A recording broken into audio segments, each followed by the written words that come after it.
Bismillahirrahmanirrahim. Baik, Assalamualaikum warahmatullahi wabarakatuh. Ya, selamat pagi, saudara-saudara semuanya. Hari ini kita akan mulai kembali kuliah Kewirausahaan 3, dan yang akan kita bahas hari ini adalah tentang studi kelayakan usaha. Sebagaimana kita ketahui bahwa studi tentang kelayakan usaha ini menjadi suatu hal yang sangat penting untuk keberlangsungan usaha, baik yang sudah kita jalankan ataupun yang akan kita bangun. Nah, adapun pengertian dari studi kelayakan usaha seperti yang ada dalam layar saudara, penelitian yang menyangkut berbagai aspek, baik dari aspek hukum, sosial, ekonomi, dan budaya, aspek pasar dan pemasaran, aspek teknis dan teknologi, sampai dengan aspek manajemen dan keuangannya, di mana itu semua digunakan untuk dasar penelitian studi kelayakan, dan hasilnya digunakan untuk mengambil keputusan apakah suatu proyek atau bisnis dapat dikerjakan atau ditunda dan bahkan tidak dijalankan. Ya, ini pengertian dari Lilis Sulastri. Nah, artinya dari pengertian ini, studi kelayakan usaha itu cakupannya akan sangat luas. Dari hukum, ekonomi, budaya, pasar, pemasaran, teknis, teknologi, manajemen, keuangan, pemasaran, dan seterusnya ya. Dan bahkan faktor-faktor lain dan juga faktor-faktor yang sekarang, terutama di era yang sekarang teknologi 4.0, mesti menjadi suatu bahan pertimbangan. Manfaat dari studi kelayakan itu sendiri di sini terbagi menjadi, saya coba bagi menjadi dua. Yang pertama, manfaat untuk usaha baru atau dalam mendirikan usaha baru, dan manfaat untuk mengembangkan usaha. Antara lain dalam usaha baru itu bagaimana? Kalau kita nanti akan membuka toko, membangun pabrik, mendirikan perusahaan jasa, mendirikan perusahaan dagang, juga mungkin kita bisa barangkali untuk membuka usaha dengan model startup dan lain-lain. Ya. Kemudian untuk mengembangkan usaha, biasanya studi kelayakan usaha untuk mengembangkan usaha ini dipakai apabila perusahaan itu memang akan menambah kapasitas pabrik. Juga selain itu adalah memperluas skala usaha, modernisasi mesin, memperluas pasar, dan sebagainya. Ya, artinya memang usahanya itu sudah ada, kemudian memiliki potensi-potensi yang ada dalam perusahaan itu. Dan suatu usaha yang maju tentu saja akan berkembang. Nah, bisa jadi kapasitasnya yang akan ditambah. Gitu ya, tadinya memang mungkin kapasitasnya baru 1000 ton barangkali. Nah, kemudian mau ditambah dengan 2000 ton. Analisanya bagaimana? Studi kelayakannya bagaimana? Kemudian juga memperluas skala usaha atau modernisasi mesin. Mesin-mesin lama sudah usang, sudah kuno, sudah ketinggalan, begitu ya. Kita bisa selesaikan atau kita bisa persiapkan dengan membuat studi kelayakan usaha. Termasuk juga memperluas pasar. Awalnya pasar kita terbatas, mungkin untuk kalangan anak-anak, ditingkatkan ke kalangan yang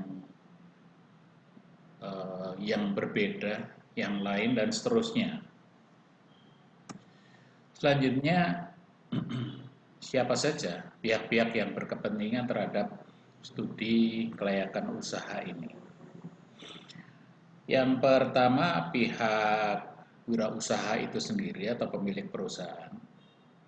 Studi kelayakan ini sangat penting dilakukan supaya kegiatan bisnisnya tidak mengalami kegagalan dan dapat memberi keuntungan sepanjang waktu.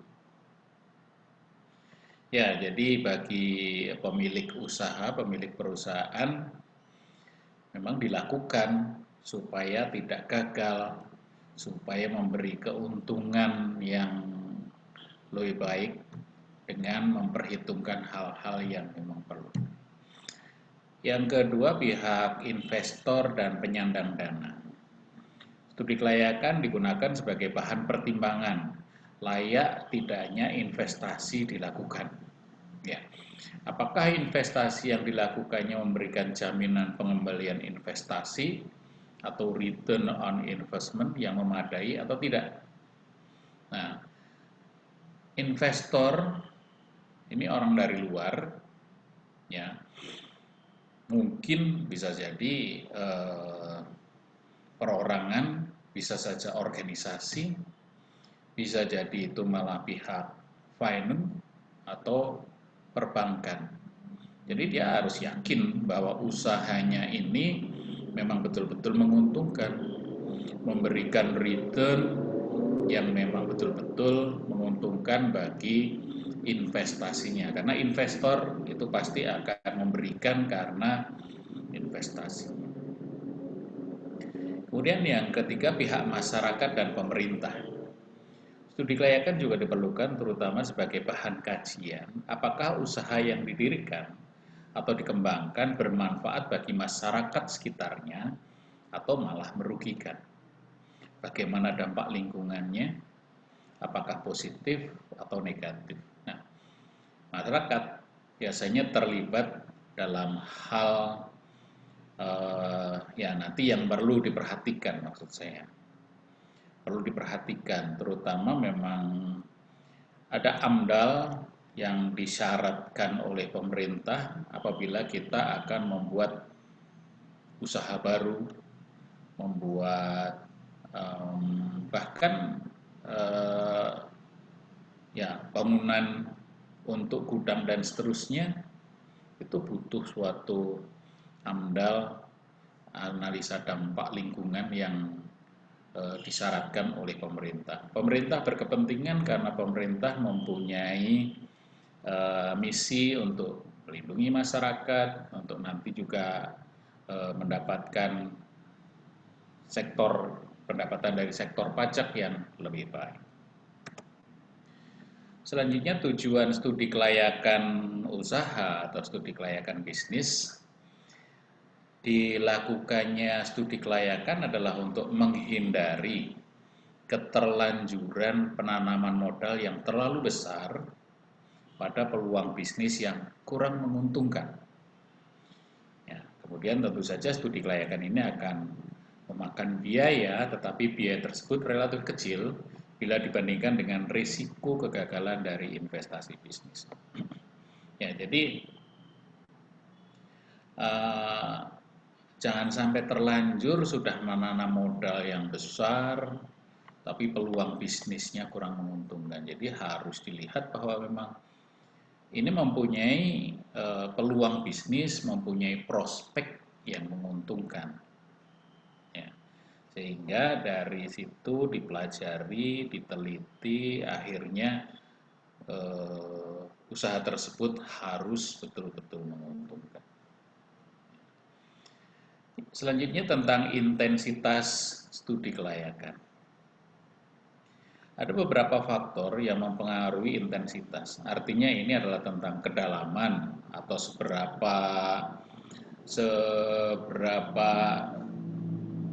terperinci dan sebagainya dalam studi kelayakan.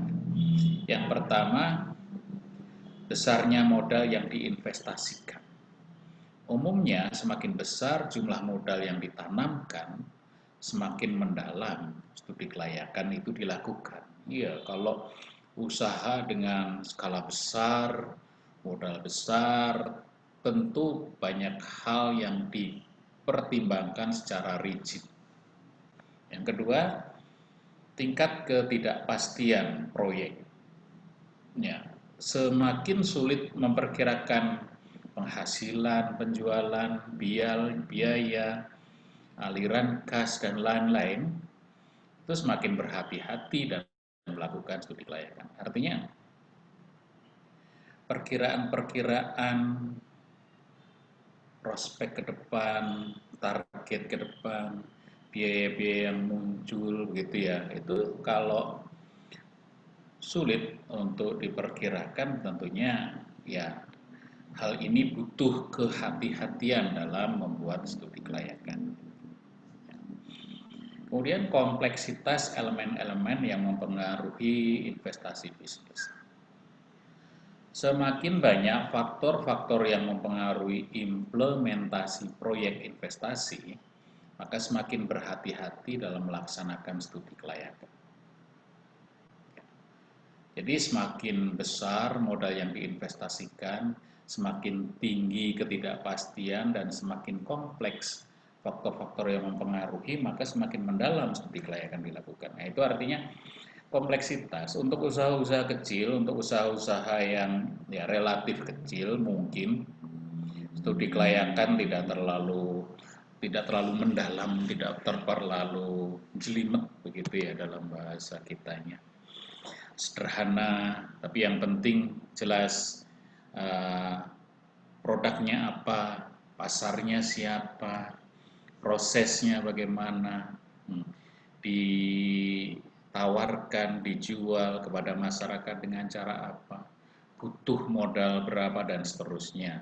Ya, tapi kalau kemudian proyeknya besar untuk membuat investasi yang besar, tentu saja semakin kompleks hal-hal yang perlu dipelajari.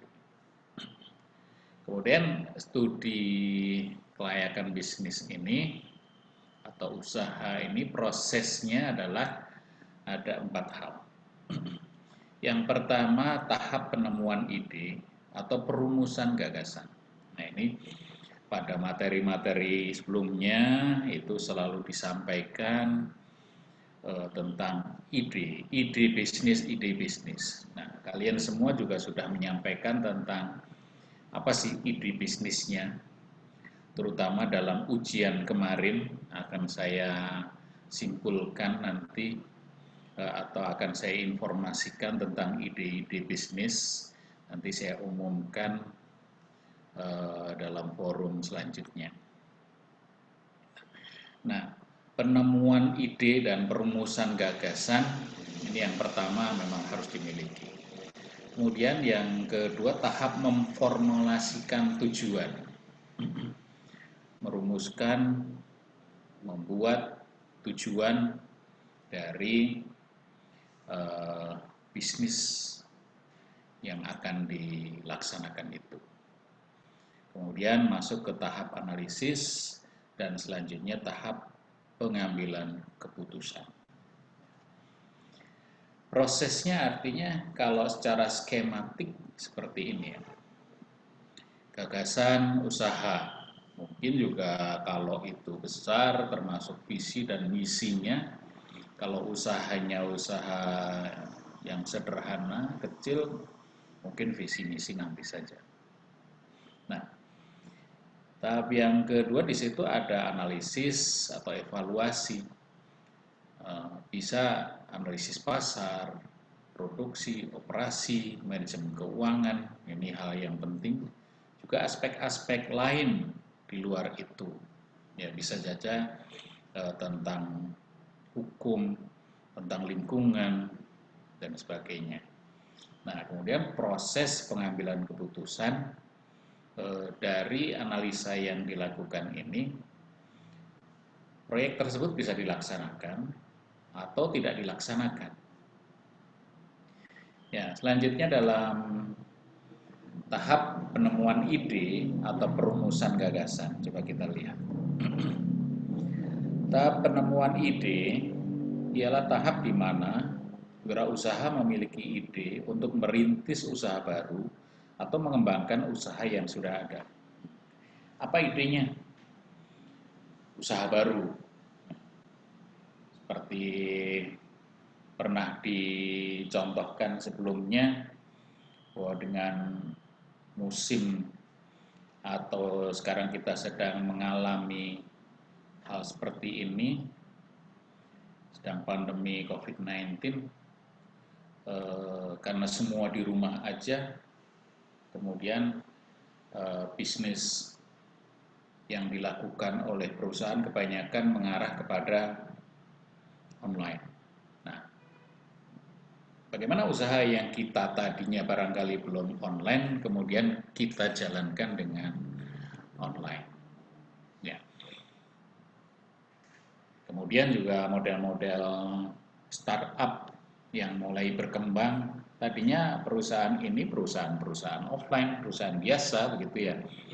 Tapi mengingat kemudian startup itu semakin maju dan tuntutan teknologi kita sudah mampu, nah makanya kemudian kita buat. Nah, ide tersebut kemudian dirumuskan dan diidentifikasi. Dirumuskan artinya ya kemudian tidak hanya sekedar diangan-angan saja, tapi dituliskan, didalami begitu ya, untung ruginya, peluangnya. Kalau kemarin kita mengenal analisis SWOT ya, dari kekuatan, kelemahan, kemudian peluang dan ancaman yang ada yang dari ide tersebut ada pada kita. Kita analisis semuanya. Nah, tahap memformulasikan tujuan, tahap ini adalah tahap perumusan visi dan misi bisnis. Ya. Apa visi dan misi bisnis yang hendak dicapai setelah jenis bisnis tersebut diidentifikasi? Kemudian, apakah visi dan misi bisnis yang akan dikembangkan tersebut benar-benar dapat menjadi kenyataan atau tidak? Semuanya dirumuskan dalam bentuk tujuan. Ya. Visi misi bisa saja bentuknya visi misi yang sederhana untuk perusahaan yang sederhana. Intinya memang di sini kita mau apa sih membuat usaha ini? Ya. Tujuannya adalah untuk ikut dalam persaingan dalam bisnis. Nah, bisnis apa yang ada gitu ya. Ya. Selanjutnya tahap analisis. Tahap ini adalah tahap pengkajian ide bisnis. Apakah ide bisnis Anda akan dapat mencapai tujuan atau tidak?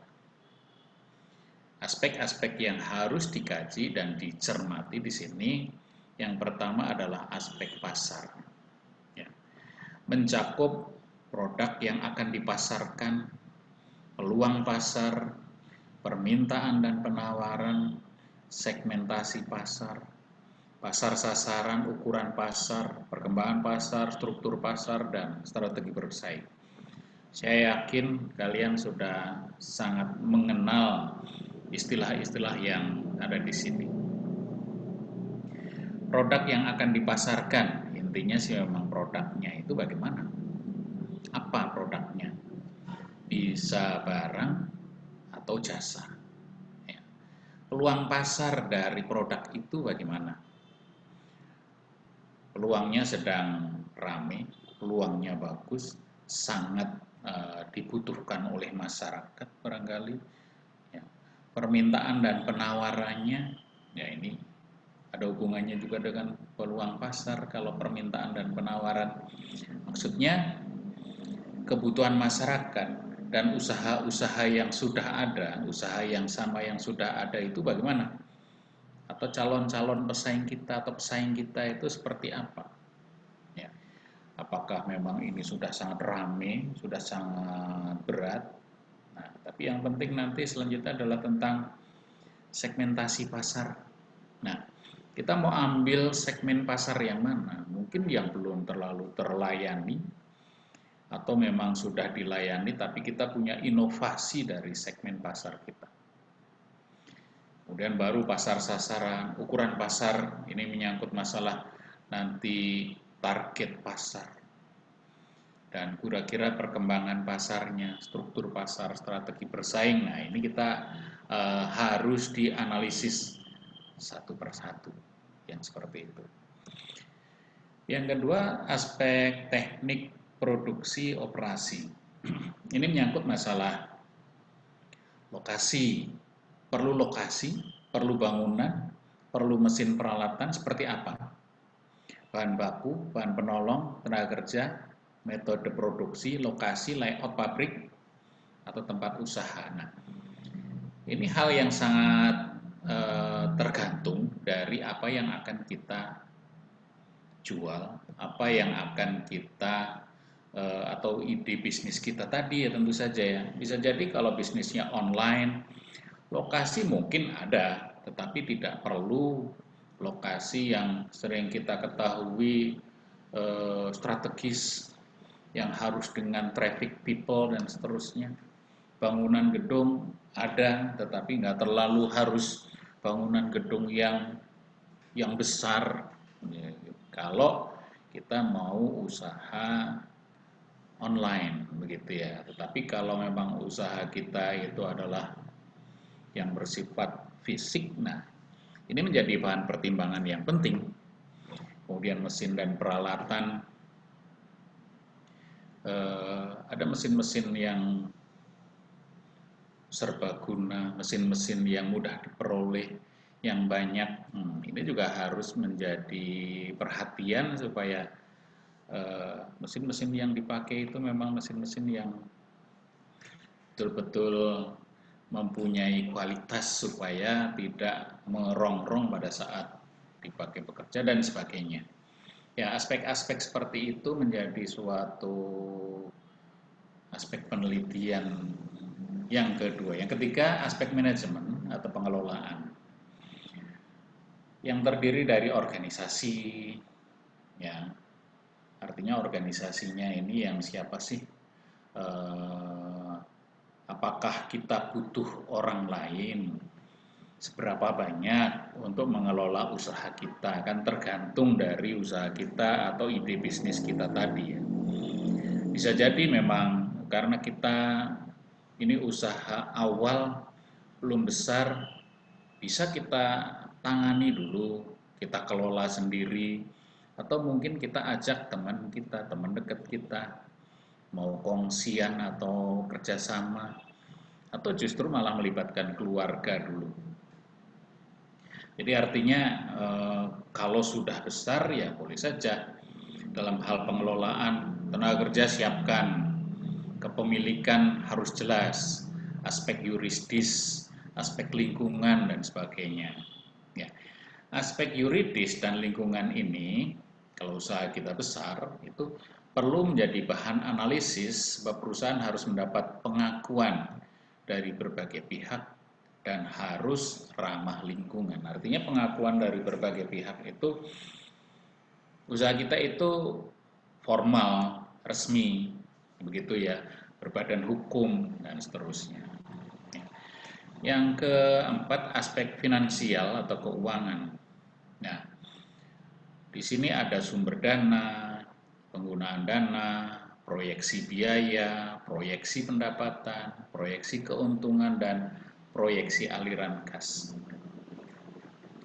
Di UTS kemarin sudah saya buat soal yang semacam ini, artinya kalian sudah mencoba membuat rencana dari sisi aspek finansial. Sumber dananya dari mana? Ya, ini menyangkut permodalan. Ada modal awal, modal untuk investasi, ya. Ada modal kerja. Ya, kalian tentunya sudah bisa membedakan modal investasi yang seperti apa, modal kerjanya itu bagaimana. Nah, itu juga masalah penggunaan dana. Sedangkan proyeksi biaya, ya artinya struktur biaya yang digunakan atau yang dipakai untuk bisnis kita ini apa, seperti apa, begitu ya. Ada biaya usaha yang eh, sekali habis. Maksudnya yaitu misalkan dipakai untuk yang pertama ngurus izin, ya, kemudian modal kerjanya seperti apa, ya, dan seterusnya.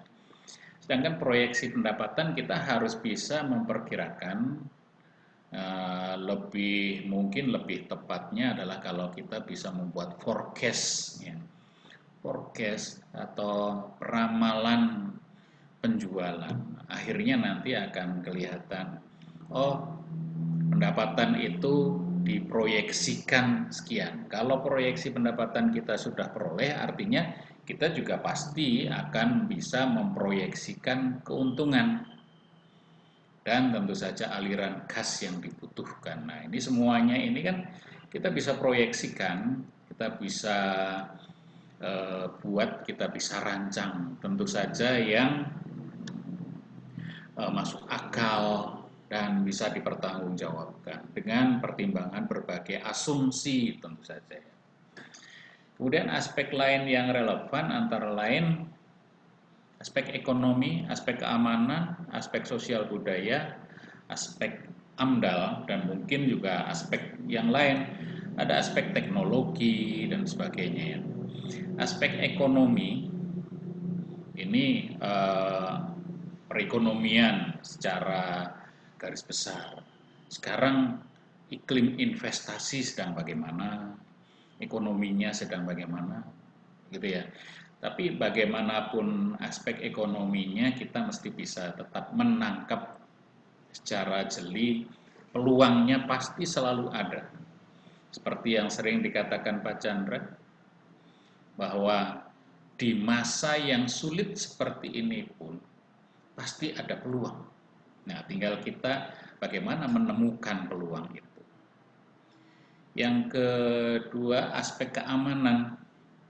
Keamanan ini, keamanan dalam hal memang bisnis kita, bisnis yang legal, bisnis yang mempunyai jangka waktu yang panjang, begitu ya, bukan hanya bisnis yang sekali jalan bulan depan sudah nggak bisa lagi, ya itu termasuk keamanan barangkali secara fisik, secara legal dan seterusnya. Kemudian aspek sosial budaya, apakah bisnis kita itu mengganggu kehidupan sosial, mengganggu kegiatan sosial budaya yang ada di sekitar kita? Kalau tidak ya oke. Dan kemudian aspek AMDAL.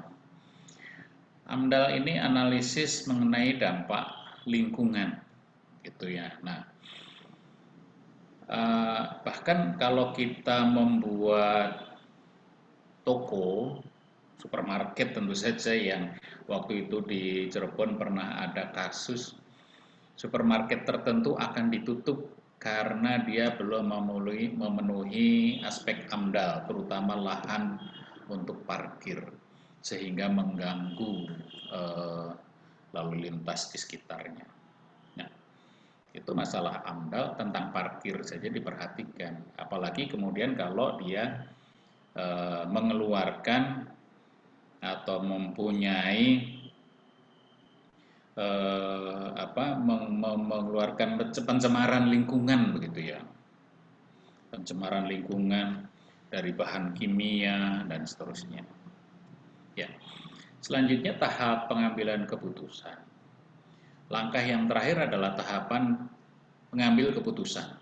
Nah, di sini nanti akan terjadi apakah bisnis itu layak dilaksanakan atau tidak. Ya. Apakah bisnis ini bisa dijalankan atau tidak? Atau ada evaluasi-evaluasi lain sebenarnya seperti itu. Ya. Nah, karena ini menyangkut keperluan investasi yang mengandung risiko, maka keputusan bisnis biasanya berdasarkan atas beberapa kriteria investasi. Nah, ini kriteria investasi di keuangan tentu saja ya. hal lain tentu saja ada kriteria yang lain. Nah, seperti payback period. Payback period. Nah, artinya eh, periode pengembalian modal sebenarnya sih seperti itu. Kira-kira seberapa sih? Kapan, berapa lama modal yang tertanam itu akan kembali? Atau menggunakan net present value. Ya, ini ada hubungannya dengan bunga dari investasi yang kita jalankan. Ya, artinya investasi kita dinilai ke depan itu bagaimana? Atau internal rate of return gitu ya. Nah, ini masalah keuntungan pendapatan secara internal. Nah, ya ini ada di manajemen keuangan. Kalian ada yang sudah belajar, tapi kalau yang belum nanti kita pelajari bersama. Oke, saya rasa seperti itu ya tentang materi kita mengenai studi kelayakan bisnis atau studi kelayakan usaha. Ini sumber-sumber yang digunakan. Kemudian dari materi hari ini saya juga nanti akan upload beberapa contoh ya tentang proposal-proposal bisnis yang diterima dalam aktivitas atau yang diterima di tingkat Kementerian Pendidikan dan Kebudayaan ini. Jadi Dikti itu setiap tahun selalu menyelenggarakan kegiatan untuk para calon wirausahawan ya untuk menyampaikan proposal wirausahanya, proposal bisnis. Nah, dalam ajang itu tentu saja akan dinilai proposalnya, kelayakan proposalnya. Nah, ini nanti akan saya sampaikan, saya taruh di link di Edmodo. Oke, saya rasa begitu. Terima kasih atas perhatiannya. Mohon maaf atas kekurangannya.